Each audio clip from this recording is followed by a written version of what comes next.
जय Hind friends, welcome to my YouTube channel BPSC passenger. आज हम लोग एनसीईआरटी जो ऑब्जेक्टिव सीरीज चल रहा था इतिहास का 12th क्लास का, उसका नेक्स्ट पार्ट है जिसको मुगल के बारे में कुछ हम लोग पढ़ेंगे। आइए उसका पॉइंट देखते हैं। आप लोग इसको नोट डाउन करते चलिएगा एक कॉपी में।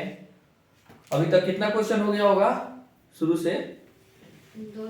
224 कितना 224 क्वेश्चन हो गया है अभी तक। प्राचीन इतिहास से हड़प्पा से लेकर अभी मुगल तक। ये विस्तारित नहीं है, ये केवल जो पूछेगा एग्जाम में वही है।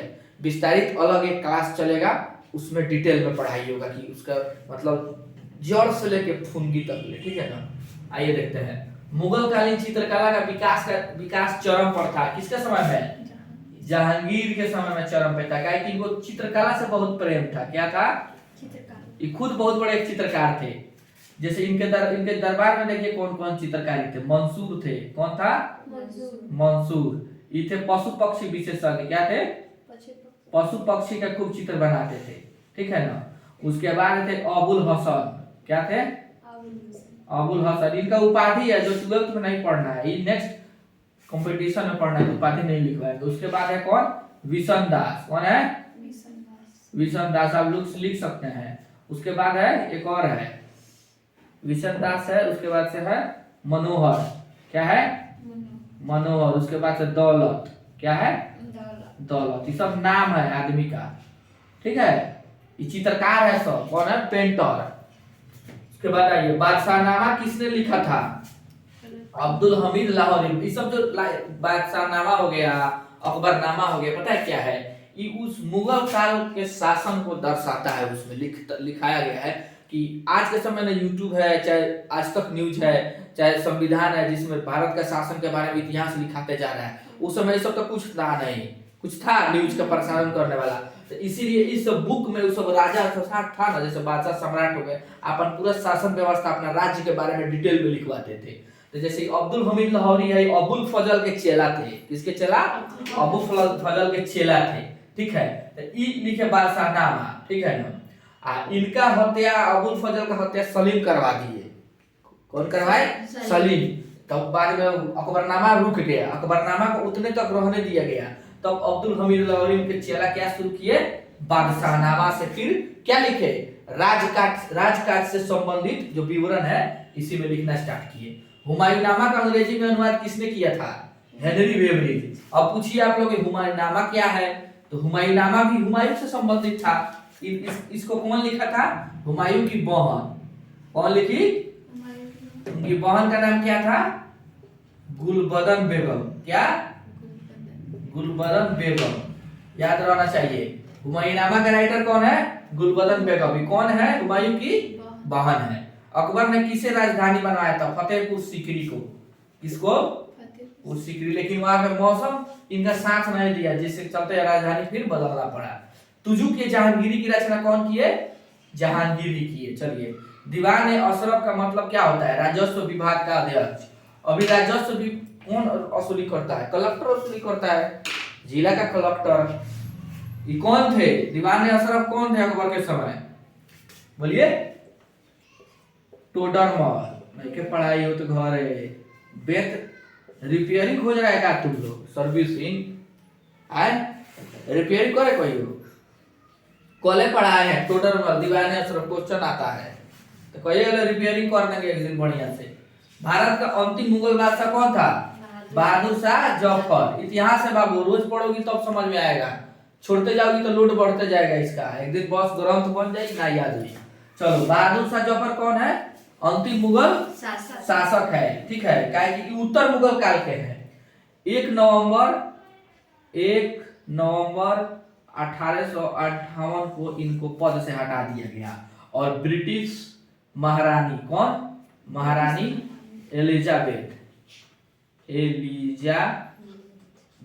यानी कि क्राउन के अंदर में। किसके अंदर? क्राउन कंपनी का शासन हटा के किसको दे दिया गया? क्राउन का शासन भारत पे आ गया। मुगल शासन खत्म, अब किसका शासन आ गया? क्राउन का शासन आ गया 1 नवंबर 1858 को। चलिए, मुगल साम्राज्य का वास्तविक संस्थापक कौन है? अकबर। अब पूछिएगा बाबर कहाँ गया? तो बाबर था वो स्थापना किया, ठीक है। मान लीजिए बाबर जो स्थापना की थी दिल्ली से इतने दूर में, ज्यादा दूर नहीं था, बस कंधार, काबुल, अफगानिस्तान इतने दूर में। स्थापन दिल्ली में कर दिया बाबर मुगल वंश का, लेकिन उसको विस्तार कौन किया? अकबर। हुमायूं भी नहीं किए, क्या शेरशाह सूरी इनको परेशान कर दिए थे। शेरशाह सूरी प्रथम बिहारी जो था, बाद में सम्राट बना कि नहीं, भारत का बादशाह बन गया, लिखवाए थे कल। उसके बाद ये भाग गए हुमायूं, कहाँ कहाँ चल गए, कंधार, काबुल भागे। तो उनका अकबर का जन्म राजस्थान में हुआ, एक हिंदू के घर में हुआ था, राजा के घर। उसके बाद जब आए दोबारा अकबर शासक बने, तब विजेता स्टार्ट किए, मतलब इस सब एरिया को जीतना स्टार्ट किए। बिहार जीते, कश्मीर जीते, गुजरात जीते, राजस्थान जीते, दक्षिण भारत में चारों तरफ स्टार्ट कर दिए जीताई, यानी कि वो अपना साम्राज्य विस्तार किए। तो साम्राज्य जो विस्तार करेगा वही ना वास्तविक संस्थापक हुआ। बाबर तो केवल छोटा सा एगो जीत के चले गए बस, इसीलिए इनको क्या बोला जाता है? वास्तविक संस्थापक। भारत आने वाला प्रथम पुर्तगाली कौन था? Vasco D gamma. कब आया था?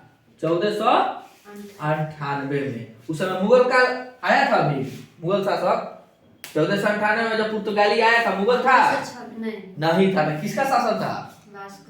लोदी का, इब्राहिम लोदी। लोदी वंश का था। एक और आता है, आगरा का स्थापना किसने किया था?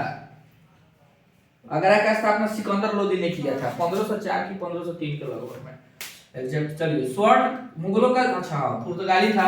ये कथी कथी लाया सब अपना देश से? प्रिंटिंग प्रेस लेकर आया। क्या लाया?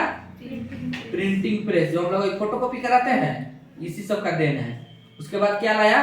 पपीता, पपीता लाया। और क्या लाया? गन्ना, ऊखी। उसके बाद और क्या लाया?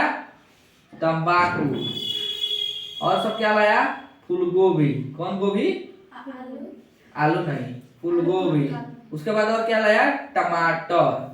ये सब हमने के देश के ना हो, अगर ये देख लो, सब विदेशी चीज है, हमने के खाने से खूब एक रखे। मुगलों का स्वर्ण युग किसके युग में कहा जाता है? शाहजहां के युग में। कहा कि स्थापत्य कला खूब बना, ताजमहल बना, लाल किला बना, दीवाने खास बना, मोती जामा मस्जिद बना, बहुत चीज डेवलपमेंट हुआ कि नहीं? लाल किला बना, मयूर सिंहासन बना, मयूर सिंहासन, बाप रे बहुत बड़ा, नादिर शाह लूट के लेके चला गया। उसके बाद आइए, बाबर नाम किस भाषा, बाबरनामा जो है, बाबर नाम कौन है? बाबरनामा किस भाषा में है? तुर्की भाषा में। ऊपर बताए थे। अब कुछ बचा इसमें जितना बचा कुछ है तो सब बता दिए लगभग 12th के लायक। अब इसको आप लोग याद कीजिए, ठीक है? तुम्हारा टेस्ट होगा, खत्म होगा तो तुम्हारा भी टेस्ट लेंगे, आपका भी टेस्ट लेंगे इसमें, ठीक है ना? चलिए, आप लोग का होगा ऑनलाइन, बाद में टेस्ट का सुविधा होगा, आप लोग बस इसको याद करते चलिए। पीडीएफ डाल देंगे बाद में, एक टेलीग्राम चैनल बनाएंगे, उसी पे टेस्ट लेंगे ऑब्जेक्टिव वाइज, ठीक है? अभी शुरुआत है। प्लीज मेरे चैनल को लाइक एंड सब्सक्राइब कीजिए ऐसे ही वीडियो को पाने के लिए। मेरा फर्ज बनता है, कह देते हैं आपका फर्ज है, मेरे बात को मानिए, प्यार दीजिए, तभी तो मुझे मनोबल मिलेगा ऐसे वीडियो बनाएंगे और ज़्यादा, ठीक है ना? थैंक यू, जय हिंद।